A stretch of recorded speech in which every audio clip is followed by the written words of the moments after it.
السلام علیکم ورحمۃ اللہ وبرکاتہ۔ میں ہوں آپ کا ٹیچر قاری وسیم اور آپ دیکھ رہے ہیں Waseem online Quran academy. آج سے انشاءاللہ تعالی ہم قرآن پاک کو سیکھنا شروع کریں گے۔ قرآن پاک میں جو ممکنہ غلطیاں آتی ہیں، لوگ پڑھنے میں غلط پڑھتے ہیں اور جس طریقے سے تجوید کے ساتھ پڑھنے کا حق ہے اس طریقے سے نہیں پڑھتے، آج ہم انشاءاللہ تعالی کوشش کریں گے قرآن پاک کو تجوید کے ساتھ سیکھیں گے۔ شروع کرتے ہیں۔ بسم اللہ الرحمن الرحیم۔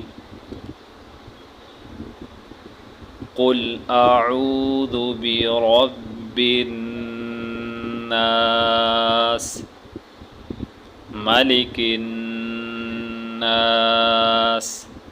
الہ الناس من شر الوسواس الخناس الذي يوسوس في صدور الناس من الجنة والناس۔ ممکنہ غلطیاں، اس میں چند باتیں یاد رکھیں۔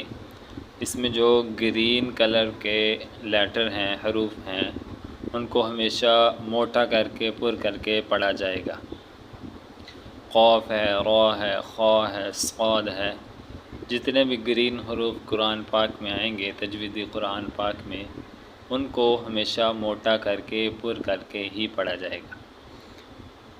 باقی قاف کو موٹا کرنا ہے، حمزہ کو واضح کر کے پڑھنا ہے، عین کو واضح کر کے پڑھنا ہے، جو لفظ لمبے ہوں ان کو لمبا کر کے پڑھنا ہے، اور جو حرکات والے حروف ہیں ان کو لمبا نہیں کرنا، جن پر حرکات ہوں، زبر، زیر، پیش۔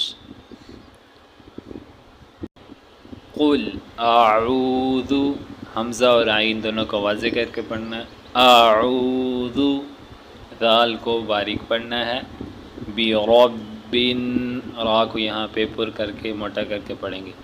برب الناس ملک الناس، اس کو لمبا کر کے نہیں پڑھیں گے، مالک الناس نہیں پڑھیں گے، ملک الناس الہ الناس من شر، یہاں پہ را کو باریک پڑھیں گے، موٹا نہیں پڑھیں گے۔ شر الوسواس، واو پہ دونوں ہونٹ کو گول کر کے پڑھیں گے۔ من شر الوسواس خا کو موٹا کر کے پڑھیں گے، غنہ پورا کریں گے۔ خناس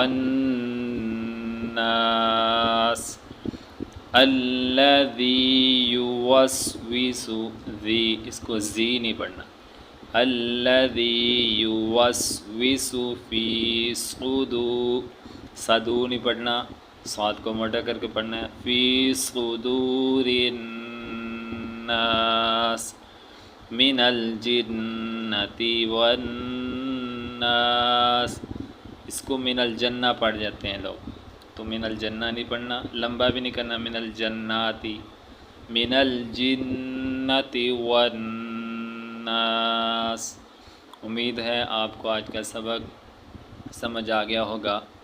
اگر آپ کو سبق سمجھ آ گیا تو کمنٹ میں آپ لکھ کے بتائیں۔